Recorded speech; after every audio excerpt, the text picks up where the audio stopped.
Assalamualaikum warahmatullahi wabarakatuh.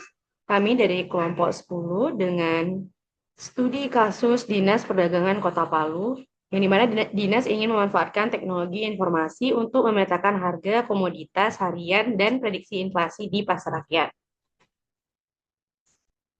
Dengan beranggotakan saya sendiri, Cindy Rahayuningsi, dan dua rekan saya, yaitu Yayang Nur Hasanat serta Era Fitri.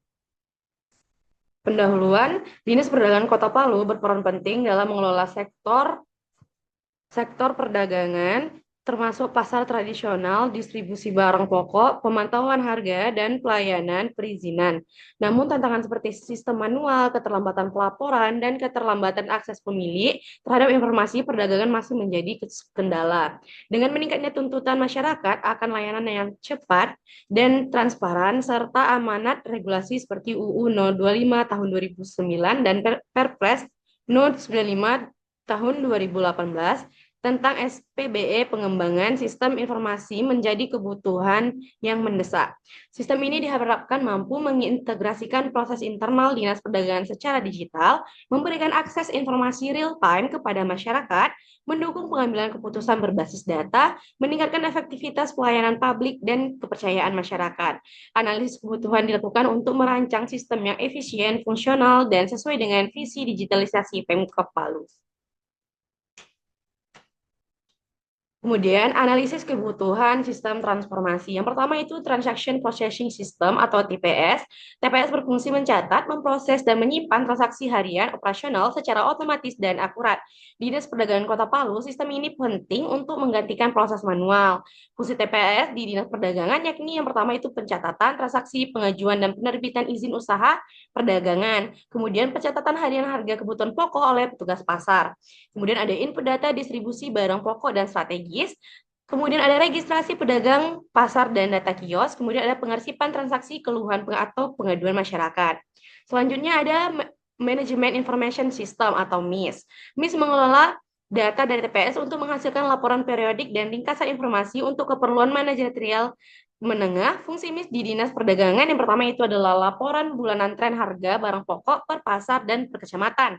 Yang kedua itu ada rekap jumlah izin yang diproses dan statusnya. Kemudian ada statistik distribusi barang pokok daerah.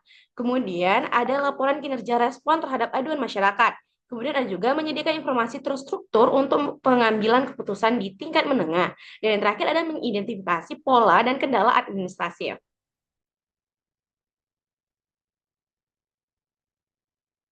Selanjutnya yang nomor 3 yakni Decision Support System atau DSS. DSS memberikan alat bantu analisis untuk pimpinan dalam membuat keputusan strategis berbasis data MIS dan TPS. Fungsi DSS ini sendiri di Dinas Perdagangan yakni yang pertama yaitu analisis prediksi harga, kebutuhan pokok menjelang hari besar. Yang kedua rekomendasi intervensi distribusi saat stok barang menipis. Kemudian ada simulasi kebijakan subsidi pasar berdasarkan data pedagang dan harga. Kemudian ada analisis korelasi antara singkat pengaduan dan distribusi barang. Selanjutnya ada menggunakan model statistik dan AI untuk simulasi kebijakan. Yang keempat yakni Enterprise Resource Planning atau IRP. IRP menyatukan seluruh modul dinas ke dalam satu sistem terintegrasi untuk efisiensi operasional dan pelaporan lintas unit. Fungsi IRP di Dinas Perdagangan yang pertama itu integrasi antara bidang perdagangan, dalam negeri, pengawasan, dan pasar. Selanjutnya ada integrasi keuangan dan anggaran belanja operasional. Kemudian ada koneksi data dengan instansi lain seperti Dukcapil, verifikasi NIK pelaku usaha, Disperindak Provinsi, dan Kominfo untuk publikasi data. Yang terakhir itu ada modul HR untuk manajemen SDM pegawai dinas dan pelapor pekerja. Materi Selanjutnya yaitu strategi keunggulan bersaing berbasis sistem informasi pada Dinas Perdagangan Kota Palu, yaitu pendekatan value chain dan competitive forecast. Rangkaian aktivitas yang dilakukan organisasi untuk menciptakan nilai bagi masyarakat dan stakeholder. Dalam konteks Dinas Perdagangan Kota Palu, sistem informasi dapat diintegrasikan dalam seluruh aktivitas utama seperti pelayanan perizinan usaha, pengelolaan pasar, penyebaran informasi harga, dan pengawasan distribusi komoditas. Aktivitas pendukung seperti manajemen SDM, pengadaan barang, dan teknologi informasi juga diperkuat dengan sistem ERP yang terintegrasi integrasi, memungkinkan efisiensi administrasi dan pengelolaan anggaran yang lebih akuntabel. Dengan digitalisasi aktivitas ini, Dinas Perdagangan mampu memberikan layanan publik yang lebih cepat, transparan, dan tepat sasaran. Model 5 kekuatan persaingan Porter dapat diterapkan untuk menganalisis posisi strategis Dinas Perdagangan dalam lingkungan eksternal. Pertama, ancaman pendatang baru di sektor usaha dapat dihadapi dengan menyediakan sistem perizinan digital yang mudah dan cepat, sehingga mendorong formalitas pelaku usaha baru secara sah dan terdata. Model 5 kekuatan persaingan Porter dapat diterapkan untuk menganalisis posisi strategis Dinas Perdagangan dalam lingkungan eksternal. Pertama, ancaman pendatang baru di sektor usaha dapat dihadapi dengan menyediakan sistem perizinan digital yang mudah dan cepat, sehingga mendorong formalisasi pelaku usaha baru secara sah dan terdata. Kedua, daya tawar konsumen direspon dengan sistem informasi yang memungkinkan masyarakat mengakses data, harga pasar, dan mengajukan pengaduan secara online, meningkatkan transparansi dan akuntabilitas layanan publik.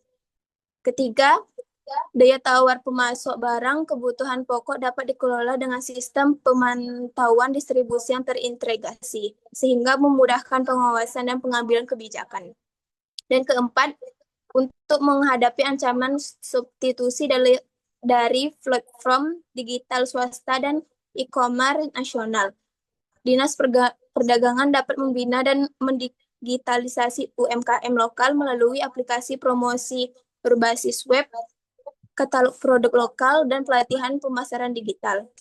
Kelima, dalam menghadapi persaingan internal antar instansi pemerintah daerah, sistem informasi dapat digunakan untuk menciptakan interoperabilitas data antar dinas, memperkuat koordinasi lintas sektor, dan memperkuat posisi strategi Dinas Perdagangan di lingkungan pemerintah. Strategi keunggulan bersaing. Dari dua pendekatan di atas, beberapa strategi keunggulan bersaing dapat dirumuskan. Strategi diferensiasi dicapai melalui pelayanan publik yang modern dan digital, seperti izin usaha online, informasi yang real-time, dan pengaduan masyarakat berbasis aplikasi.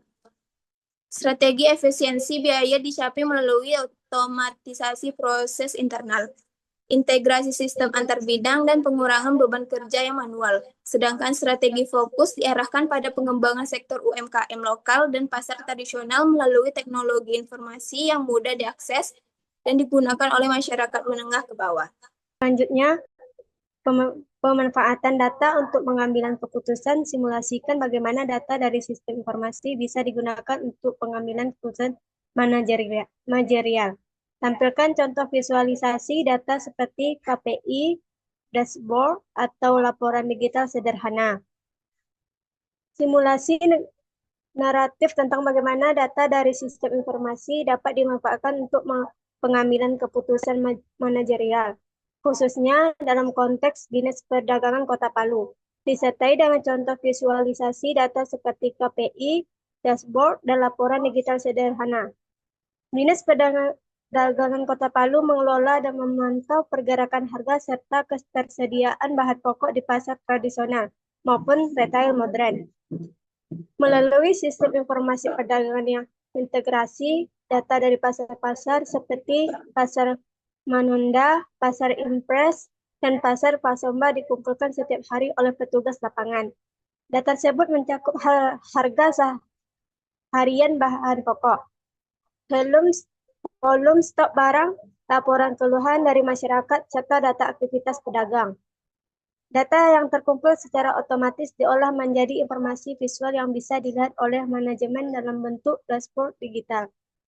Dari tampilan dashboard, kepala dinas dan staf manajerial dapat melihat indikator-indikator kinerja utama seperti harga, rata-rata komoditas penting, stok yang tersedia di pasar, serta jumlah pedagang aktif.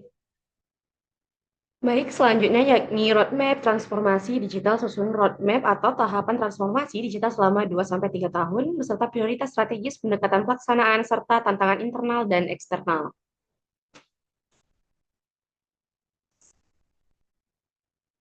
Transformasi digital di Dinas Perdagangan Kota Palu dirancang untuk berlangsung secara bertahap selama 3 tahun, dimulai dari penguatan fondasi digital, kemudian dilanjutkan dengan konsolidasi sistem dan otomatisasi, hingga pada akhirnya mengarah pada inovasi serta integrasi layanan digital secara luas. Tujuannya adalah menciptakan ekosistem perdagangan daerah yang modern, transparan, dan efisien sekaligus mempermudah pengambilan keputusan manajerial berbasis data. Pada tahun pertama, fokus utama diarahkan pada pembangunan fondasi digital. Dinas Perdagangan mulai membangun sistem informasi Pembangunan fondasi digital, Dinas Perdagangan mulai membangun sistem informasi perdagangan berbasis web dan mobile yang dapat mencatat data harga, ketersediaan stok, dan aktivitas perdagangan dari pasar-pasar utama di Kota Palu. Dalam tahap ini, pelatihan pegawai mengenai penggunaan perangkat digital menjadi langkah penting untuk meningkatkan literasi digital internal. Infrastruktur dasar seperti perangkat komputer, tablet untuk petugas pasar, dan jaringan internet juga mulai dipersiapkan. Memasuki tahun kedua, Dinas Perdagangan mulai masuk pada tahap konsolidasi dan otomatisasi. Sistem informasi yang dibangun sebelumnya mulai diintegrasikan dengan sektor lain seperti Dinas Ketahanan Pangan dan Dinas Koperasi dan UKM. Pengelolaan data pun mulai dilakukan secara otomatis melalui dashboard digital yang menampilkan tren harga, fluktuasi stok, hingga potensi gangguan distribusi. Di tahun ketiga, Dinas Perdagangan Kota Palu mulai masuk pada tahap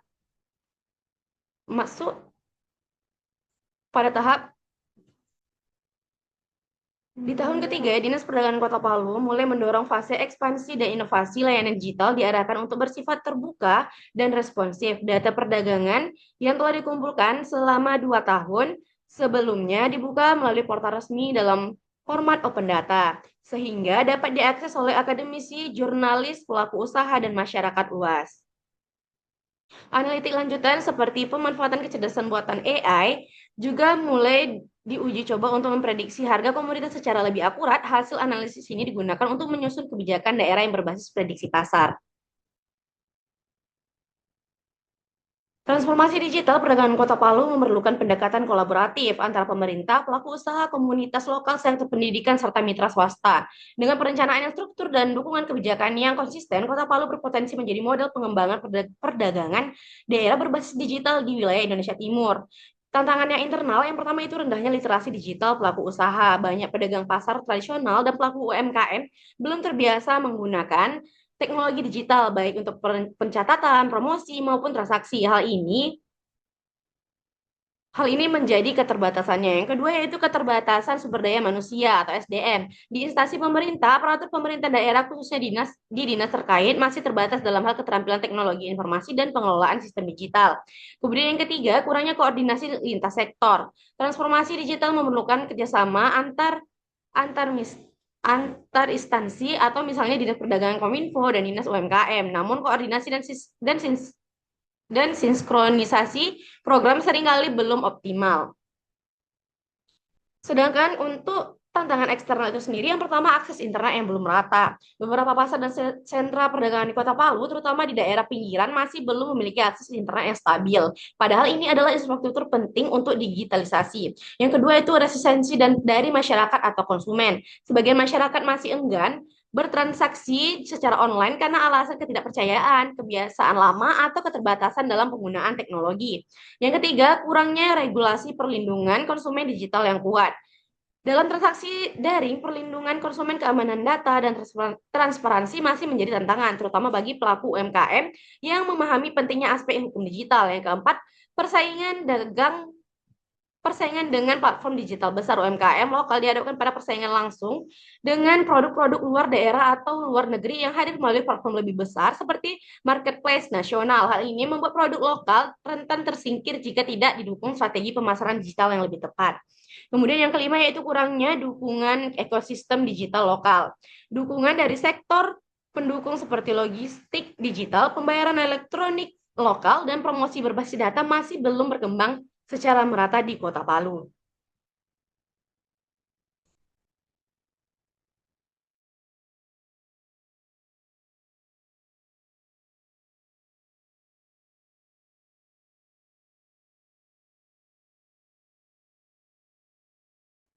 Selanjutnya ialah evaluasi risiko dan aspek keberlanjutan identifikasi potensi risiko implementasi sistem informasi, etika, keamanan, anggaran, dan SDM.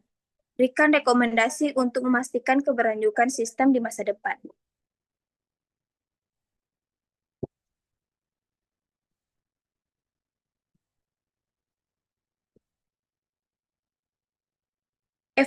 Evaluasi risiko implementasi sistem informasi. Yang pertama ada risiko etika, yaitu potensi penyalahgunaan data harga yang identitas perdagangan kesenjangan akses informasi antar pelaku pasar. Kurangnya transparansi algoritma DSS dan hasil visualisasi publik. Yang kedua ada risiko anggaran, yaitu pembiayaan pengembangan dan pemeliharaan sistem tidak berkelanjutan. Risiko over budget karena spesifikasi teknis yang berubah-ubah, ketergantungan pada sumber dana, proyek eksternal, atau hibah. Yang ketiga yaitu ada risiko keamanan, yaitu ancaman kebocoran data melalui dashboard publik, risiko serangan cyber pada sistem DSS yang server data pasar, ketergantungan pada pihak ketiga tanpa standar keamanan yang memadai. Dan yang terakhir yaitu ada risiko SDM, yaitu keterbatasan tenaga ahli TI di lingkungan dinas, minimnya kemampuan staf dalam mengelola dashboard, DSS, dan tidak adanya dokumentasi teknis dan SOP untuk regenerasi pengetahuan.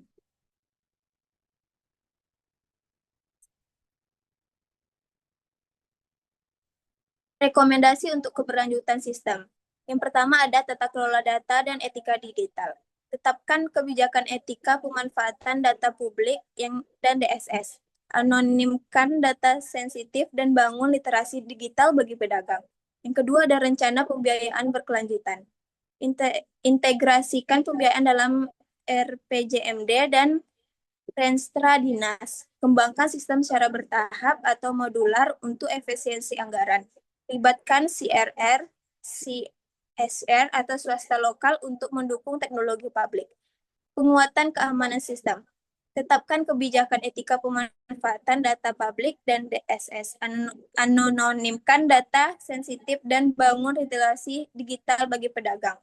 Yang terakhir ada penguatan kapasitas SDM, yaitu adakan pelatihan berkala bagi pegawai terkait pengelolaan DSS dan visualisasi. Bentuk tim teknis internal yang menangani operasional dan pengembangan sistem. Susun SOP teknis dan dokumentasi penggunaan sistem. Yang terakhir, kesimpulan dan saran. Sama kesimpulan.